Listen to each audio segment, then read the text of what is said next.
What's up, everybody? Welcome back to the Martian MMA podcast. I am your host, and my name is John, and this week we are back with episode 111, where we will be analyzing and predicting the UFC Fight Night going down this Saturday, August 22nd, 2020, headlined by Frankie Edgar versus Pedro Munhoz. This 11-fight card will take place from the UFC Apex in Las Vegas, Nevada, and will take place in the small cage. Last week, in terms of official bets, it was a profitable week. I did profit very small at around 0.9 units, which brings our year-long total to around plus 46 units for the year 2020. So it's been a great year for betting. I don't like this card too much from a betting perspective. There are a few spots that I've bet already and I will mention throughout the podcast, but definitely not as much value as last week. But we're going to start things off in the bantamweight division, where we have Mark Strigel taking on Timur-Valiev. The opening betting line for this one was Valiev minus 450 to Strigel plus 350. We are now seeing Valiev minus 525 to Strigel plus 415. So Valiev opened a massive favorite and is still getting bet as a massive favorite, and I don't think I see it, to be honest. I think a lot of it revolves around Timur-Valiev's fighting style. This is Valiev's UFC debut. We've seen him get some nice wins over in the PFL, but I think his style is a bit confusing. He doesn't really land too many head strikes. He has very quick and versatile striking, but he tends to throw mostly just kicks, leg kicks. He likes to offensive wrestle. He likes to wrestle in reverse, and he doesn't really have a very dominant style. He's not knocking people out frequently. He's not taking people down and controlling them on the ground. He's got a very weird style. So based on that alone, I would not be betting Valiev as a 3-1 favorite or 4-1 favorite, let alone minus 525 where he's at now, because I just don't think he wins fights decisively enough to be betting him at that price, especially versus a solid fighter like Strigel. Strigel is also making his UFC debut. There's not much footage of him, but we do know that he comes from a wrestling background. He has some southpaw striking. He likes to hit takedowns in most of his fights. His striking looks pretty basic on the feet, and he definitely looks like he wants to hit takedowns and get top position. That's where he is most comfortable. But when he's on the ground, I'm not too impressed with his top control. He goes for a lot of dumb scarf hold choke attempts and loses positions frequently. So I'm not very impressed with Strigel at all, but I do think he could give some problems to Valiev here just because he attempts takedowns. Valiev has been taken down in the past. I will say that Valiev has great get-ups. He's got good reversals, great jiu-jitsu off of his back, so I don't think that he will hold Valiev down, but I do think that he could have success maybe using his size advantage here to get a few takedowns early and maybe jump out to an early lead. So I think there is some slight value on Strigel at this price. I would not knock about a half a unit bet on him, but I do eventually expect Valiev to stuff takedowns, get off of his back, land the better strikes, maybe land his own takedowns, and win his way to a decision here. So the pick for me is going to be Valiev by decision.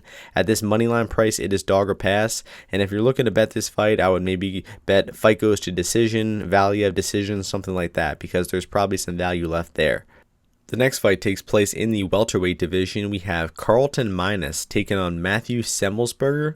The opening betting line for this one, we have Minus opened the minus 365 favorite to Semelsberger plus 255.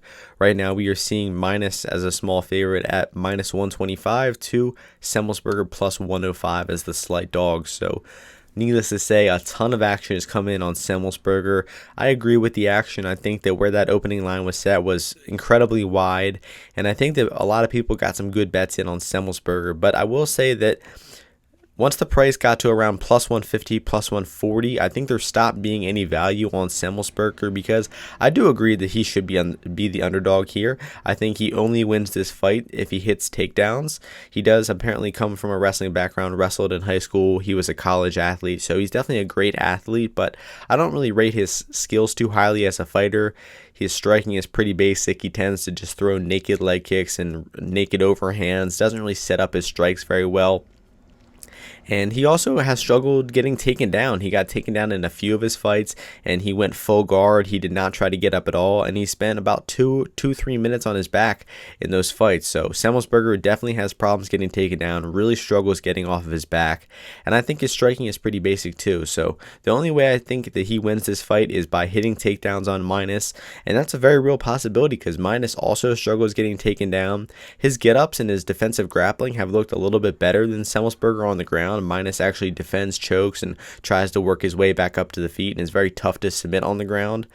So I don't think Semelsberger will have an easy time holding Minus down at all. I think that Minus will be working to get back up to his feet, and I really haven't seen any top game from Semelsberger to make me think that he's going to hold Minus down. So there is a path to victory for Semelsberger in this fight, takedowns and top game, but from the available footage we have of him, I have not seen any reliable wrestling or any reliable top game to think that he can do that at a high rate here. So getting over to Minus a little bit more, he tends to be a pure boxer. He throws mostly hands. He has some pretty decent to high output on the feet. He throws a good amount of strikes. He doesn't really have too much power in his hands, and he doesn't really have the best defense either. We've seen him rocked by punches and get dropped before. So there's a lot of concerns around Minus. There's a lot of concerns around both guys. It's a very low-level fight, very binary fight. I think Minus is the better striker. Semelsberger is the better grappler. Minus is going to want to stuff takedowns and keep it on the feet, and Semelsberger is going to want to hit takedowns and get his top game going. I'm going to slightly side with Carlton Minus because I've seen him outstrike people, stuff takedowns, get off of his back a little more. Then I've seen Semelsberger actually use that offensive wrestling game plan here. So I think Semelsberger's submission is about plus 1,200. I bet that a little bit earlier for a small prop bet.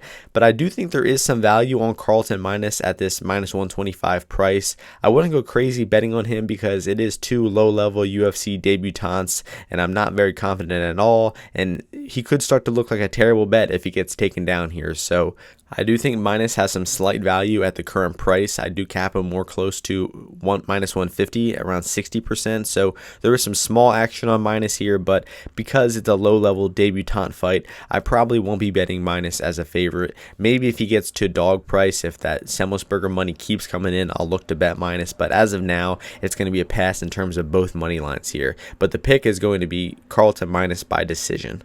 The next fight takes place in the light heavyweight division. We have Ike Villanueva taking on Jordan Wright. The opening betting line for this fight was Wright as the favorite at minus 150 to Villanueva as the plus 130 underdog. Right now we are seeing Wright minus 115 to Villanueva minus 105. So the action has come in on Villanueva. This line only came out a few hours ago, so there's not much action been bet on this line so far. But I disagree with the line movement. I think that Wright should be the favorite here. I'd favor him closer to 60 to 65%, although it is very short notice for Jordan Wright. I think he's coming in on like 4 or 5 days notice, so that could definitely play a factor here. Some things I'll say about Wright is he's kind of a hard fighter to get a real good read on because a lot of his fights are quick finishes over low-level competition. He fought in the Contender Series and got absolutely smoked in about 45 seconds, knocked out versus Hernandez. And Wright just looked so bad in that fight. It looked like right away he was very uncomfortable in there, uncomfortable with Hernandez's pressure. He was moving backwards, wasting all this energy, and eventually just had no defense and got knocked out quickly. So that honestly could happen versus any good opponent because Wright has only had one fight since then. I doubt he's fixed all the holes in his game. So if Villanueva just charges at him and throws punches, kind of similar to how Hernandez did, he could catch the chin and knock Wright out. But if they're fighting at distance and just exchanging in a kickboxing type of fight, I do favor Wright. He's the much more athletic and quicker fighter. Villanueva looked pretty slow and fat, honestly, versus Chase Sherman. That was at heavyweight, and he is a natural 205er. He is actually probably more of a natural middleweight, but seems to be fighting at light heavyweight here. So overall, I'm pretty unimpressed with Villanueva's game. He seems like purely a boxer, and even his boxing isn't really that good. He is pretty slow, doesn't really avoid strikes too well. I will say that he is extremely tough. He ate some massive shots versus Chase Sherman, and it took a long time to get knocked out. But Villanueva's chin might not look as good at this 205-pound weight class. Now that he's cutting weight, he might get dropped with a shot much easier than he did in that Sherman fight. So I tend to think that Wright knocks him out in round one. This is more of just a gut feeling because Villanueva is just so hittable and has really bad defense, but I'm not really impressed with either one of these guys. I'm not sold on Jordan Wright at all, but I do think that Villanueva is a very good matchup for Sherman. He should just be there to be hit and get teed off on in round one. But if this gets out of round one, I do think that Villanueva has a good chance of taking over in those later rounds. We have not seen Jordan Wright in rounds 2 and 3 too much, and Villanueva is tough. He's durable. He's going to keep coming forward. So if Wright tries to finish him in round one and doesn't do so, I think he could slow down and gas out on short notice. So I would start to favor Villanueva in rounds 2 and 3 if it does go there. So it's a close fight, very low level. Both these guys are not really the UFC level in my opinion, so I wouldn't go crazy betting on either side here, but I do think Jordan Wright is the correct side to be on. There is some value on him at minus 115, but once again, I would not go crazy betting on it. The official prediction here is going to be Jordan Wright by round 1 knockout. The next fight takes place in the welterweight division. We have Dwight Grant taking on Kalen Bourne. The opening betting line for this one was Grant, the minus 400 favorite, to Bourne plus 280. And this line actually came out just about 5 minutes ago. I was actually recording the Villanueva Wright segment when the line was released, so incredible timing, honestly. But this is a short notice fight. I think that Grant only had about 3 or 4 weeks notice when he was supposed to fight Jared Gooden. Gooden got injured and they brought in Kalen Bourne here on about 3 or 4 days notice. Right off the bat, I don't think Dwight Grant should be minus 400 versus anybody. He is an extremely low output striker. I don't know the official stats. I don't really trust him sometimes. I'd say he lands like 2 strikes a minute, honestly. I mean, the guy is just content to fight at such a slow pace that you can't really favor him at 80% versus anybody. Another note about Grant is I think his defense is actually kind of lackadaisical. Sometimes when he's trading punches in the pocket, he kind of just wings punches really recklessly and aggressively. And honestly, I was kind of unimpressed with Grant's striking technique when I was rewatching it. He wings a lot of punches without much technique, and just overall very unimpressed with Dwight Grant. Although I will say his takedown defense seems to be pretty good. He can stuff 1 or 2 takedowns. He has been taken down by fighters like Alan Jouban. I think got him down in like the last round of their fight. So I would not say his takedown defense is great or anything, and that could come into play here versus Kalen Bourne, because Kalen Bourne is a black belt on the ground. He likes to attempt takedowns. He's a southpaw striker, and I will say his striking looked really stiff to me. It looked very mechanical, but he did come forward. He was very aggressive, and he threw hard punches. So it doesn't matter that his technique is not the prettiest on the feet. If he's coming forward and just throwing hard volume at Grant, he could touch the chin of Grant, or he could just make the fight competitive, because Grant's volume is so low. So in the striking, I do slightly favor Dwight Grant here because he's got the more experience against UFC level competition. We've actually seen him outstrike some guys like Pedersoli and Jouban and Otto, even though a lot of those fights were really low output fights. We have seen him have success against UFC level competition, so I do trust Grant a little more in the striking. But in the grappling aspect of things, I definitely favor Bourne. He can hit takedowns. He can keep top position. And the only time we've really seen Bourne struggle was when he gassed out in round 2 of his fight. I forget who it was against, but that fight was at elevation. It was in Colorado. It seemed like he was just terribly prepared for the altitude of that fight versus Austin Jones. So he did get taken down and out-grappled throughout most of that fight, but he didn't really have a good preparation for that fight. And I don't think that loss means too much. So I do favor Dwight Grant here at about 65%. I would cap him at more minus 200. I think that he can stuff takedowns and be the more effective striker on the feet, but if Bourne has the right game plan, if he's coming forward, throwing a lot of volume, being aggressive, and throwing punches, he could make the fight competitive on the feet. He could hit takedowns and get top position and win rounds with his top game. So this is a winnable fight for Bourne. I would cap him closer at plus 170, around 35%. So at this plus 280 price, I do think there is some value there. I did chuck a small bet on Kalen Bourne at that price, around a half a unit bet. So don't know if I'll track that one to be official yet. But I do like the value on Bourne at plus 280. Although in terms of a pure pick goes, I'm going to go with Dwight Grant by knockout. I think that there's a lot of ways this fight could play out. It could be Bourne's submission on the ground. It could be a knockout on either side. It could be a decision on either side. But I do think the most inevitable outcome is Bourne is just a little too stiff, doesn't have great striking defense, comes in a little aggressive, and gets counterpunched, knocked out by Dwight Grant here. So the official pick is going to be Grant by knockout. Not a confident pick at all, and I do think there's value on Bourne at plus 280. The next fight takes place in the lightweight division. We have Joe-Solecki taking on Austin Hubbard. The opening betting line for this one was Solecki minus 140 to Hubbard plus 120. Right now we are seeing Solecki minus 135 to Hubbard plus 115. So there is two-way action coming in on this one.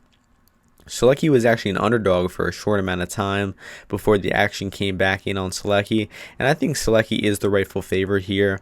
I've been pretty impressed with Solecki's grappling. He's got solid takedowns and great jiu-jitsu, good top control.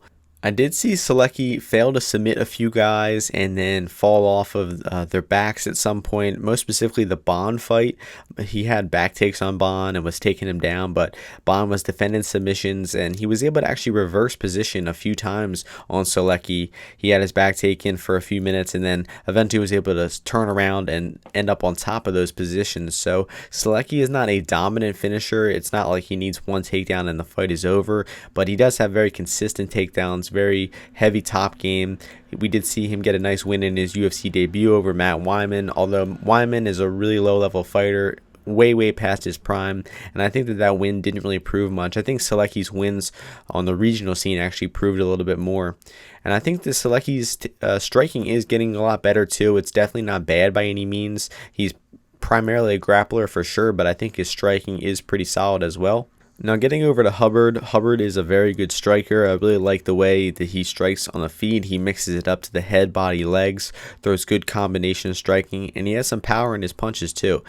The problem that he has is getting taken down. He does get taken down in a lot of his fights, and he's very hard to submit though. He keeps working back up to his feet. I will say that he has an incredible will. Even if he's taken down and losing the first 2 rounds, he's going to keep coming at you hard and trying to win that fight in the 3rd round, which is what happened versus Marco Madsen. He got taken down and controlled on the mat in the first 2 rounds of that fight, but in round 3, he was pressuring Madsen, landing hard strikes, rocking Madsen with punches and knees.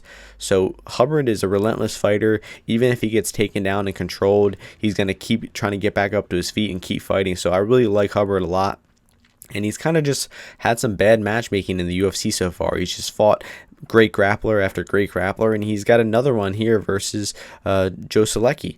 I do think Joe Solecki probably takes Hubbard down in round 1. He's going to get a back take or something like that. I do not think he submits Hubbard here. I think similar story in round 2. Solecki gets the takedown, but about halfway through the round, we're going to see Hubbard reverse position and start to win the end of the 2nd round. And then in the 3rd round, we're going to see Hubbard be the much fresher fighter, and he's going to win that round. I tend to think that Joe Solecki edges a decision in terms of a pure pick. I think he's going to win the first 7 or 8 minutes of the fight, win round 1 convincingly, slightly edge round 2, and then lose round 3 convincingly. So I think that pre-fight, Joe Solecki is the side to be on. I think there is some value at -135 because I do think he wins round 1, and I do think that we'll be able to live bet Austin Hubbard here after round 1.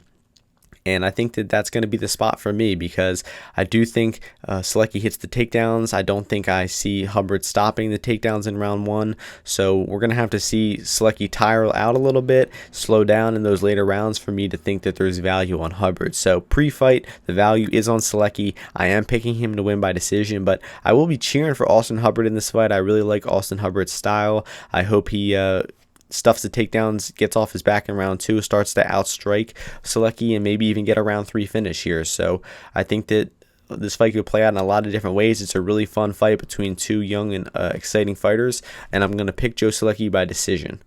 The next fight takes place in the women's strawweight division. We have Mitsuki Inoue taking on Amanda Lemos. The opening betting line for this one was Inoue the favorite at -135 to Lemos the +115 dog. Right now we are seeing Inoue -140 to Lemos +120. I actually think that the opening line had value on Inoue, and I think there's still some value on Inoue here. It's a pretty confusing line to me because, in my opinion, I see this fight as an athletic and dangerous fighter in Lemos. She comes forward, throws hard strikes in round 1. She's got good calf kicks, some dangerous strikes as well, and she likes to hit takedowns and try to submit people. She got a nice rear naked choke versus Granger in her last fight. But in my opinion, I think Inoue is the much more skilled, proven, well-rounded fighter in all aspects of MMA. I think she's the much better striker. She's got solid volume, good boxing skills. She's got ability to hit takedowns and keep top position. She's got a lot of submissions on her record. She can survive heavy top position from good grapplers like Virna Jandiroba. She can get off of her back with sweeps and submissions. So I just see this fight as a pretty clear fight for Mitsuki Inoue. I think as long as she doesn't get finished in round 1 with Lemos' crazy power and aggressiveness, then she should cruise and probably get a late finish in rounds 2 or 3 because Lemos is definitely a front runner. We have seen Lemos struggle in the 2nd and 3rd rounds of the fight, most notably in the Leslie Smith fight. She was teeing off on Smith, landing hard strikes in round 1, but Smith is durable. She kept coming forward, and by round 2, Lemos was gassed out and got TKO'd in round 2. And ever since dropping down to 115 pounds, we've only seen Lemos fight in that weight class one time versus Granger, and that was a round 1 submission. She didn't really face too much adversity in that fight, so I think there's still a lot of questions around Lemos's gas tank, and if Lemos can't get that finish in round 1, I think there's a lot of questions around her. I don't know if she's still a good fighter in rounds 2 and 3, so that's where I'm going to start to favor Mitsuki Inoue pretty heavily. I think even in round 1, she will probably be winning the fight as long as she doesn't get taken down and stuck on her back at any point. So the pick for me is going to be Inoue here. I think a decision is the most likely, but I think a submission is also very possible here, and Inoue by submission in round 2, Inoue by submission in round 3 have a tremendous amount of value. I have small bets on those because I do see Lemos slowing down, Inoue getting top position, getting takedowns. Maybe Inoue won't hit takedowns and she'll be content to just outstrike Lemos on the feet here, but I do think Lemos has a great chance at slowing down and getting submitted in those later rounds. So the pick for me is going to be Mitsuki Inoue by decision. I will be betting her at this minus 140 price, and I do think there's a good amount of value left. I cap her more closer to 65 to 70% here, so there's a ton of value on Inoue, and I think she gets the job done via decision. The next fight takes place in the welterweight division. We have Takashi Sato taking on Daniel Rodriguez. The opening betting line for this one was Rodriguez minus 130 to Sato plus 110. Right now we are seeing Rodriguez minus 185 to Sato plus 160. More action coming in on the favorite Daniel Rodriguez here. I agree with the action. I was actually able to bet Daniel Rodriguez at that opening price for 2 units at minus 130. So very happy with that bet. The action has come in on Rodriguez, so I did get a good price.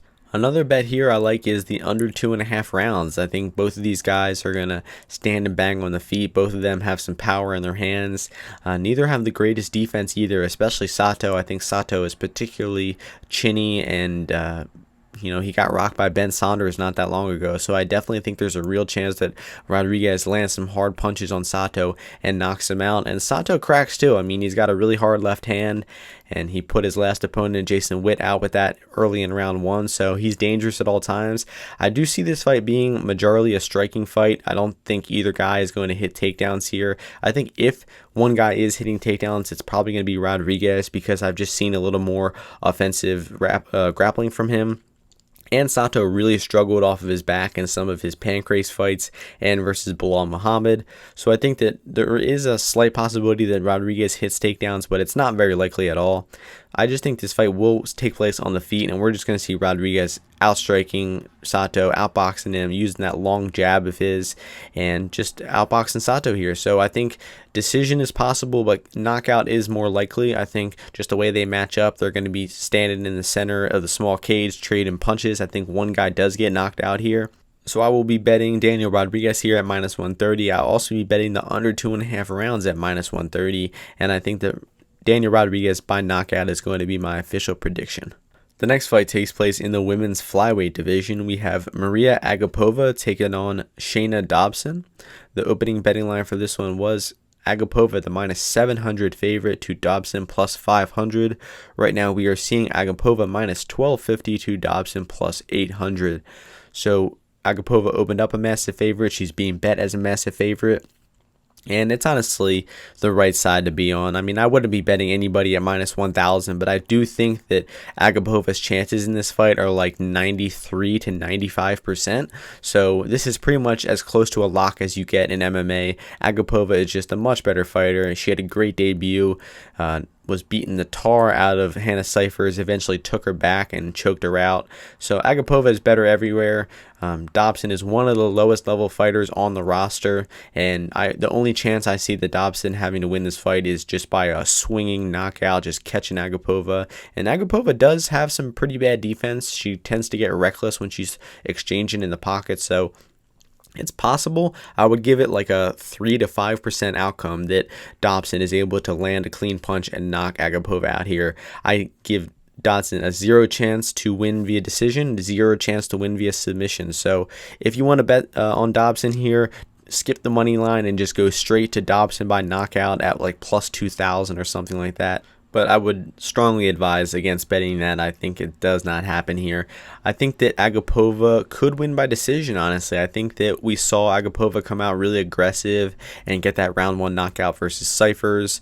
And that really could happen here because Dobson did get knocked out by Priscilla Cachoeira after all. But I think that historically speaking, women's mixed martial arts fights go to the decision at like a 70-80% rate. So I think that Agapova by decision at plus 405 does have some value. Agapova probably goes out there and smokes her and just finishes her right off the bat, but on the off chance that she comes out a little more measured, a little more tentative, and on the off chance that Dobson looks a little more durable than she did versus Cachoeira. So there is some slight value on Agapova by decision. I will be playing it really small at plus 400. I do have the inevitable feeling that Agapova just finishes her really quickly and makes all this analysis worth nothing, but I guess I'll go with Agapova by submission as a pure pick, but I'm hoping for the decision. The next fight takes place in the light heavyweight division. We have Mike Rodriguez taking on Marcin Prachnio. The opening betting line for this one was Rodriguez minus 170 to Prachnio plus 145. Right now we are seeing Rodriguez minus 235 to Prachnio plus 195. I agree with the action coming in on Mike Rodriguez here. This is a really low-level fight. Both of these guys are coming off of 2 pretty bad losses. Rodriguez gassed out and was taken down by John Allen, lost rounds 2 and 3 of that fight for a decision, and then got absolutely nuked versus Da Un Jung, got knocked out in round 1 of that fight. Prachnio has just been fighting terribly in the UFC. He just marches forward with no defense and just gets knocked out left and right. I mean, Sam Alvey dropped him, and then he knocked him out again. Ankalaev knocked him out in round 1. So Prachnio has really little technique in my opinion. And when I watched some of his old fights from ONE FC, he looked extremely muscular and juiced up and athletic in those fights. And then in the UFC, he looked a bit flat and slow. So I definitely think he's coming off of steroids. He's not the fighter he once was. He never really was that good, but Prachnio is just a really bad fighter. Just all he knows how to do is just swing hard strikes, and that's literally all the technique he knows. So I think Mike Rodriguez is the better fighter. I think he has a lot of flaws. He has problems getting pushed against the cage, getting taken down, not really great defense at all. So if Prachnio comes in with the right game plan to cage push and to hit takedowns, he could win this fight. I just don't trust Prachnio to fight with a game plan at all. But Prachnio could still win just because this, I think, is going to end up in a swinging match and someone's going to get knocked out in round 1 here. I do think Rodriguez has the much cleaner technique, the better defense, and will get the knockout here, but it's not a confident pick at all because both of these guys are low level, and I think that it's really likely that they're going to just swing to the death in round 1. So the pick for me is Rodriguez round 1 knockout. But a bet I like in this fight to cover both sides is fight does not start round 3 at minus 185. I think this fight doesn't start round 3 at more of an 80% rate, so minus 185 around 64%. I think there's a lot of value on that. So I played fight does not start round 3 for 2 units here. Once again, the pick is going to be Rodriguez round 1 KO. The next fight takes place in the light heavyweight division. We have Alonzo-Menifield taking on Ovince St. Preux. The opening betting line for this one was St. Preux the favorite at minus 165 to Menifield plus 125. Since then, the line has flipped. We are now seeing Menifield minus 130 to OSP at plus 110. And the line flipped rightfully so. Menifield deserves to be the favorite here. That opening line was whack. And congratulations to anybody who got in on Menifield at plus money. It's a hard fight to predict because I think both of these guys aren't very good. I think that Menifield is pretty much a round 1 knockout or bust. It seems like outside of round 1, he just loses all composure, doesn't have good cardio, and doesn't really have many layers to his game besides just swinging hard punches. Now getting over to OSP, what a weird fighter OSP is. I mean, I think the guy fights without really much process at all. He doesn't have good striking volume. He doesn't have good striking technique. He doesn't have good defense on the feet. And he doesn't even have good wrestling either. His whole game is basically just getting submissions, but he doesn't even have a good game to set up those takedowns, to set up his submissions. So I do not have much faith in OSP, especially this late into his career. He tried to move to heavyweight last fight, but he looked very bad versus Ben Rothwell. I mean, I had real difficulty watching this fight because it was just such a boring and abysmal fight. I mean, there was so much cage pushing and clinching, and OSP just had so low output and initiative.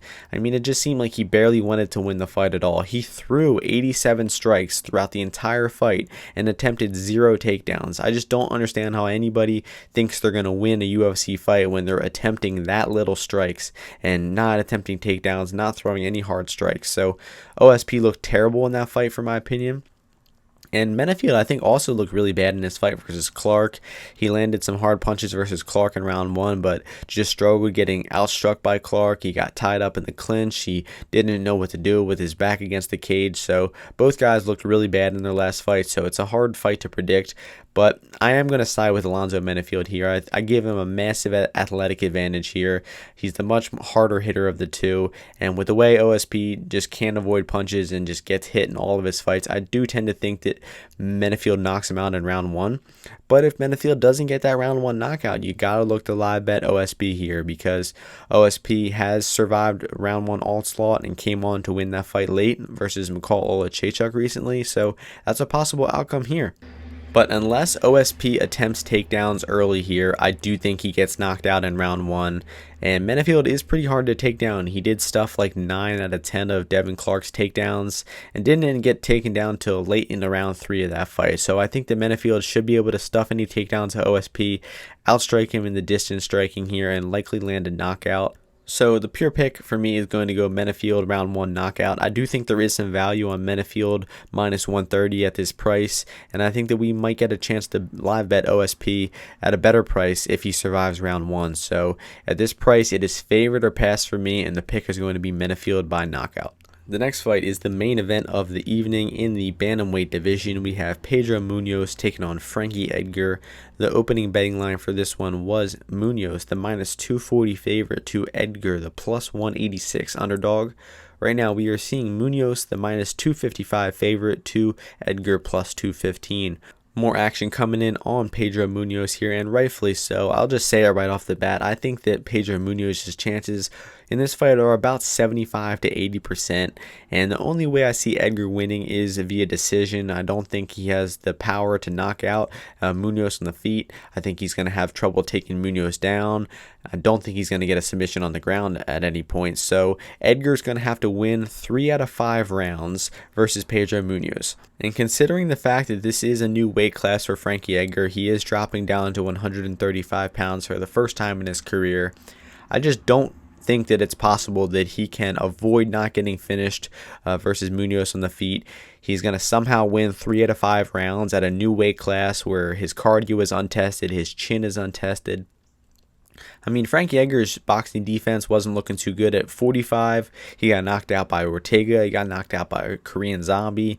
Definitely looking a little bit more fragile in his fights lately than he has been. I mean, throughout his entire career, he has been a bit fragile. I mean, his most notorious fights were against Gray Maynard, where he got dominated and dropped in those fights and came back to win. So Frankie Edgar has always been a little hittable. And I just think that now it's just so clear that he can't see the punches coming at him anymore. He's at a speed disadvantage. I mean, Korean Zombie was lighting him up with punches. Korean Zombie actually rocked Edgar with a jab in that fight and was able to finish up with a nasty barrage of punches.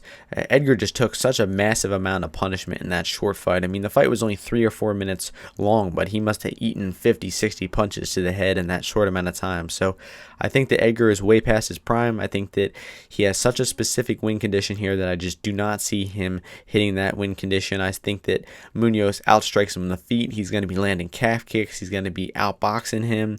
And at some point he's going to hurt Frankie Edgar, rock him badly. I could see a knockout, but with the way that Pedro Munhoz likes to dive on submissions, I could see a submission as well. So I think that Pedro Munhoz inside the distance is great value here. I do not see Frankie Edgar making it to the decision here. I would actually be pretty shocked to see the fight make it out of round 3. I think that Frankie Edgar gets knocked out pretty early here. So the pick for me is going to be Pedro Munhoz by knockout. I think he gets done really early, probably the first 1 or 2 rounds. And I will be betting Pedro Munhoz here. I have straight bets on him at minus 225. I'll be betting him inside the distance. I have him in some parlays as well. So I'm loaded up on Pedro Munhoz here. It will be a big bet for me, and I really like him in this fight. I think his chances are closer to 80%, and I think the line still has some value at minus 250 here. So once again, the pick for me is going to be Pedro Munhoz by knockout in round 2. So that is going to do it for this podcast. We analyzed and predicted all 11 fights. As I mentioned, I don't love this card from a betting perspective.